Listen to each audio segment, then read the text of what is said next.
Hello everyone, coming to you today. I'm trying to sneak this in on last month's and unannounced. I'm going to chat a little bit about this book and how it pertains to my channel. Probably for a minute or two if you want to skip. I coming late to the party. This book was published years ago.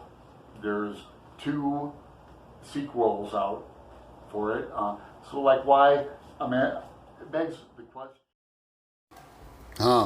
Well, one reason is Lucia Graves is the translator, and you might know her father, Robert Graves, the writer of I, Claudius and Greek Myths and White Goddess. Is flexible, like that new Thomas Harris novel, Cara Mora, that I loved and reviewed.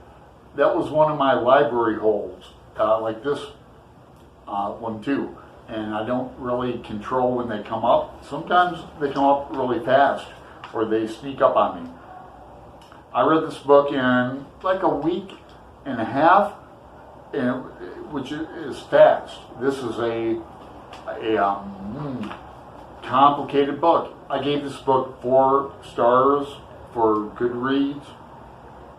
I rarely do that. I gave where the Crawdads sing 4 stars, but it's really rare for me. Found myself looking forward to getting back home to read the book, and I really haven't read a cry, laugh out loud novel, type of novel where you're reading it on the train or a bus and you laugh out loud, since Pillars of the Earth. I remember, okay, spoiler alert, I remember when I was reading Pillars of the Earth 20 years ago on a bus in Phoenix, and they killed Tom Builder, you know, and I just went, wow! I just went, wow! I just went, wow! It's a type of book, it's really complicated. Fantasy, magical realism, not here to split hairs. The book chemist just did a thing on magical realism, but it has been compared to, it's been compared to 100 Years of Solitude and Borges, whom I've not yet read. Can't remember who turned me out of this book. Sometimes I do. It gives my subscribers, the loyal, faithful few of you, an idea of what my channel is. I'm still feeling it out. I like classics, but I like new books. I like fantasy. I like translations. I've read, I think, 4 translations and about to read another one this year alone. Maybe it's the 4th one now. Page 134. I'm going to have to read this whole thing. It starts out, I say reading is for people who have a lot of time and nothing to do. That's Inspector Fumero. Now this is, again, to say it's a story within a story within a story, it really is.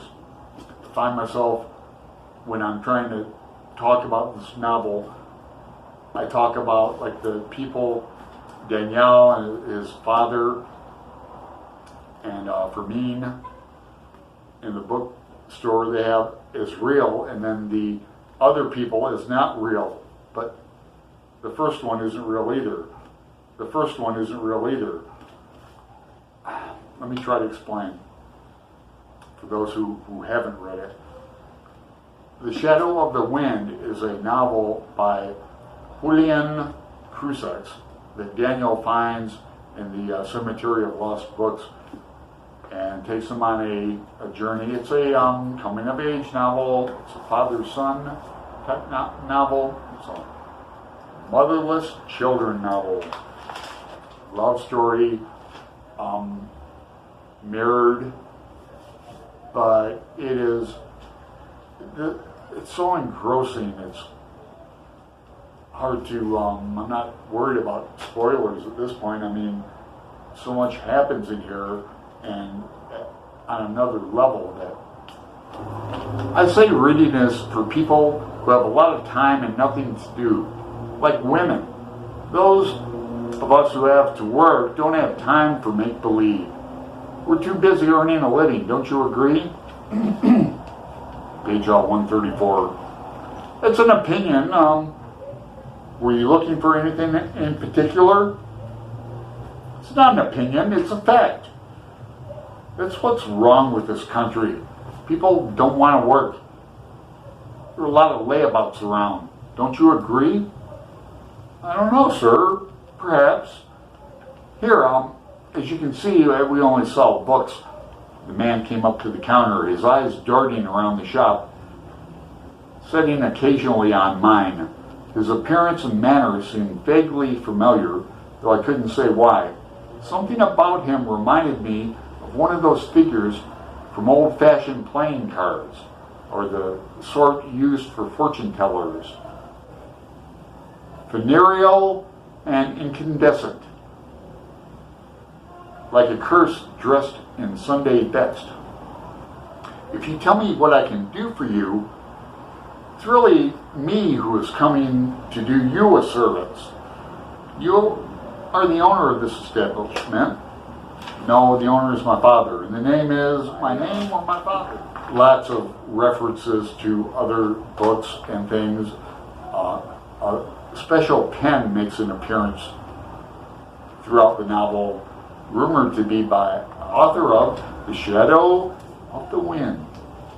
Once in my father's bookshop, I heard a regular customer say that few things leave a deeper mark on a reader than the first book that finds its way into his heart, accompany us throughout our lives and sculpt a palace in our memory to which, sooner or later, no matter how many books we read, how many worlds we discover, or how much we learn or forget, we will return.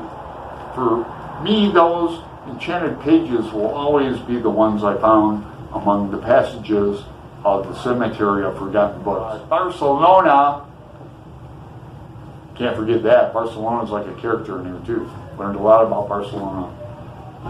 One Gorgeous Read, Stephen King.